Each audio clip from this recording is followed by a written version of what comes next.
नमस्ते। चलिए आज इतिहास और राजनीति विज्ञान के एक बहुत ही दिलचस्प विषय पर चर्चा करते हैं। आज हम भारतीय संसदीय लोकतंत्र की वास्तुकला यानी इसके पूरे आर्किटेक्चर को डिकोड करने वाले हैं। देखिए, इतिहास के छात्रों के रूप में हमारे लिए समझना बहुत जरूरी है कि यह सिस्टम विकसित कैसे हुआ। आखिर उन महान नेताओं ने इस नींव को कैसे रखा जिस पर आज दुनिया का सबसे बड़ा लोकतंत्र खड़ा है। ब्रिटिश मॉडल से प्रेरणा तो ली गई, लेकिन भारत ने अपना खुद का एक बिल्कुल अनूठा ढांचा तैयार किया। तो चलिए बिना किसी देरी के इस ऐतिहासिक और संवैधानिक ब्लूप्रिंट में गोता लगाते हैं। तो आज के इस विश्लेषण का एजेंडा कुछ इस तरह रहेगा। सबसे पहले हम देखेंगे भारत का संसदीय ब्लूप्रिंट, फिर बात करेंगे लोकसभा की यानी लोगों का सदन, उसके बाद राज्यसभा जो हमारा स्थायी सदन है, फिर हम समझेंगे राष्ट्रपति की भूमिका जो संवैधानिक प्रमुख हैं, और अंत में देखेंगे कि इन सबके बीच शक्ति का संतुलन कैसे बना रहता है। शुरुआत करते हैं हमारे पहले भाग से, भारत का संसदीय ब्लूप्रिंट। देखिए, एक बहुत ही आम गलतफहमी है कि संसद का मतलब सिर्फ वो ईंट और पत्थर की इमारत है, लेकिन ऐसा बिल्कुल नहीं है। भारत के संविधान का अनुच्छेद 79 इसे बहुत स्पष्ट रूप से परिभाषित करता है। संसद केवल एक भौतिक स्थान नहीं है, ये एक त्रिपक्षीय संस्था है। ये राष्ट्रपति, लोकसभा और राज्यसभा इन तीनों के मिलने से बनती है। यही वो मूल ब्लूप्रिंट है जिस पर हमारी पूरी सरकार काम करती है। अब आते हैं हमारे दूसरे भाग पर, लोकसभा, जिसे लोगों का सदन भी कहा जाता है। 543 ये सिर्फ एक नंबर नहीं है, बल्कि बहुत ही महत्वपूर्ण आंकड़ा है। वर्तमान में हमारी लोकसभा की सदस्य संख्या यही है। इसे जनप्रतिनिधि सभा क्यों कहा जाता है? क्योंकि ये सीधे आपकी और हमारी यानी जनता की आवाज का प्रतिनिधित्व करती है। ये 543 सदस्य सीधे भारत के नागरिकों द्वारा चुने जाते हैं। सच कहूं तो ये सदन लोकतंत्र के उस सिद्धांत का जीता जागता उदाहरण है जहां सत्ता सीधे लोगों के हाथों से आती है। और चूंकि हम इतिहास का विश्लेषण कर रहे हैं, तो ये नाम याद रखना बहुत जरूरी है, जीवी मावलंकर। जब ये लोगों का सदन पहली बार बना, तो इसकी कार्यवाही को सुचारू रूप से चलाने के लिए एक कुशल वास्तुकार की आवश्यकता थी, और जीवी मावलंकर लोकसभा के प्रथम अध्यक्ष यानी स्पीकर बने।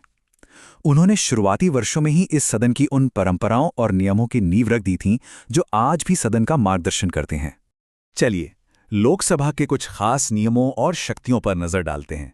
इसका सदस्य बनने के लिए न्यूनतम आयु 25 वर्ष होनी चाहिए और सामान्य कार्यकाल 5 वर्ष होता है।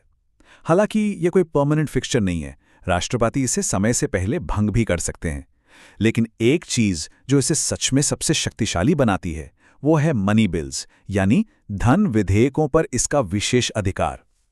मनी बिल्स केवल लोकसभा में ही प्रस्तुत किए जा सकते हैं, और सबसे बड़ी बात, सरकार अपने हर काम के लिए सामूहिक रूप से इसी सदन के प्रति जवाबदेह होती है।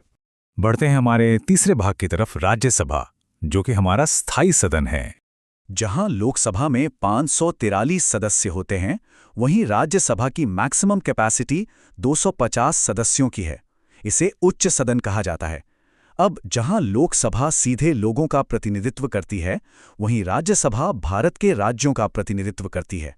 ये सुनिश्चित करता है कि केंद्र सरकार में हमारे राज्यों की आवाज भी प्रमुखता से सुनी जाए। राज्यसभा का स्ट्रक्चर काफी दिलचस्प है।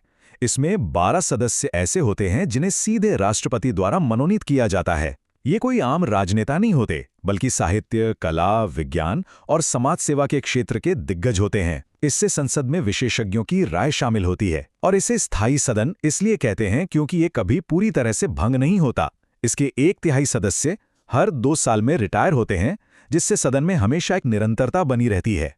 इतिहास के पन्नों से यहाँ एक और बहुत बड़ा नाम सामने आता है, डॉक्टर सर्वपल्ली राधाकृष्णन। हमारे संविधान के अनुसार भारत का उपराष्ट्रपति ही राज्यसभा का पदेन सभापति होता है। मतलब जो भी उपराष्ट्रपति बनेगा वो ऑटोमैटिकली राज्यसभा का मार्गदर्शन करेगा। डॉक्टर राधाकृष्णन भारत के प्रथम उपराष्ट्रपति थे, और इस तरह उन्होंने राज्यसभा के पहले सभापति के रूप में इस सदन की गरिमा को स्थापित किया।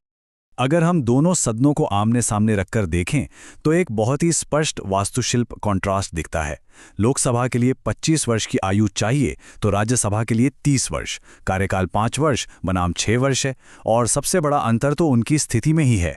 एक भंग हो सकती है, जबकि दूसरी बिल्कुल स्थायी है। ये ढांचा कोई इत्तेफाक नहीं है, इसे जानबूझकर ऐसा बनाया गया था ताकि जल्दबाजी में लिए गए फैसलों पर रोक लग सके और एक स्थिरता बनी रहे।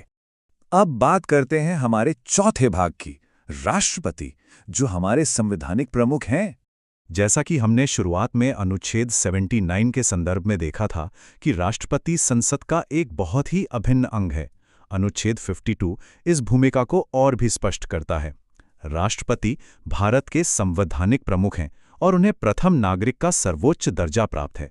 ये समझना बहुत जरूरी है कि संसद द्वारा पास किया गया कोई भी बिल तब तक कानून नहीं बन सकता जब तक उस पर राष्ट्रपति की अंतिम मोहर यानी उनके हस्ताक्षर ना हो जाएं।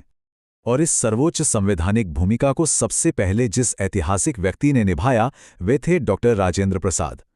उन्होंने स्वतंत्र भारत के पहले राष्ट्रपति के रूप में इस पद की गरिमा और इसके गैर पक्षपाती स्वभाव को बहुत ही बेहतरीन तरीके से आकार दिया।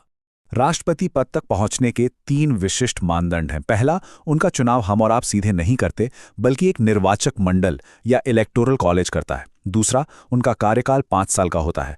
और तीसरा, उनकी आयु कम से कम 35 वर्ष होनी चाहिए। क्या आपने यहाँ एक मजेदार पैटर्न नोटिस किया? लोकसभा के लिए 25, राज्यसभा के लिए 30 और राष्ट्रपति के लिए 35 साल। ये सरकारी शाखाओं में उम्र और अनुभव को लेकर एक कमाल का क्रमिक ढांचा है ना? और फाइनली हमारा 5वां भाग, शक्ति का संतुलन यानी बैलेंस ऑफ पावर। इस पूरे ब्लूप्रिंट को व्यावहारिक रूप से संतुलित करने के लिए राष्ट्रपति के पास कुछ बहुत ही क्रिटिकल कार्यकारी शक्तियां होती हैं। राष्ट्रपति ही प्रधानमंत्री की नियुक्ति करते हैं, वे संसद के सत्र बुलाते हैं और जरूरत पड़ने पर लोकसभा को भंग भी कर सकते हैं। इसके अलावा मान लीजिए अगर दोनों सदनों के बीच किसी बिल पर कोई डेडलॉक या गतिरोध हो जाए तो राष्ट्रपति के पास संयुक्त अधिवेशन बुलाने का भी अधिकार है। यह सुनिश्चित करता है कि देश का विधायी काम कभी रुके नहीं। एक और बहुत ही दिलचस्प मैकेनिज्म है वीटो पावर। विधायिका के कामों पर नजर रखने के लिए राष्ट्रपति को 3 खास तरह की वीटो शक्तियां दी गई हैं। पूर्ण वीटो, जहां वे किसी बिल को पूरी तरह रोक सकते हैं।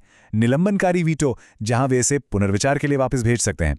और पॉकेट वीटो, जहां वे बिल पर कोई फैसला लिए बिना उसे अनिश्चित काल के लिए अपने पास सुरक्षित रख सकते हैं। ये टूल्स शक्तियों के पृथक्करण और संतुलन को एकदम सही बनाए रखते हैं। इस पूरी व्यवस्था की सबसे खूबसूरत बात पता है क्या है? इस बुनियादी ब्लूप्रिंट को बदलना इतना आसान नहीं है। भले ही लोकसभा और राज्यसभा की शक्तियों में अंतर हो, लेकिन अगर खुद संविधान के ही मूल ढांचे में कोई बदलाव करना हो तो उस बिल का दोनों सदनों से अलग-अलग पास होना एकदम अनिवार्य है। ये नियम इस बात की गारंटी देता है कि संविधान के साथ कोई भी एक तरफा छेड़छाड़ ना कर सके। तो इस पूरी चर्चा के अंत में सोचने वाली बात यह है, डॉक्टर राजेंद्र प्रसाद, जीवी मावलंकर और डॉक्टर सर्वपल्ली राधाकृष्णन जैसे दिग्गज नेताओं द्वारा तैयार किया गया यह सावधानीपूर्वक आर्किटेक्चर दशकों बाद आज भी दुनिया के सबसे बड़े लोकतंत्र को कैसे इतनी मजबूती से स्थिर रखे हुए हैं। जरा सोचिए इसके बारे में। इस ब्लूप्रिंट में एक ऐसा लचीलापन है जो समय की कसौटी पर बिल्कुल खरा उतरा है। भारतीय संसदीय वास्तुकला के इस ऐतिहासिक विश्लेषण में मेरे साथ जुड़ने के लिए आपका बहुत बहुत धन्यवाद।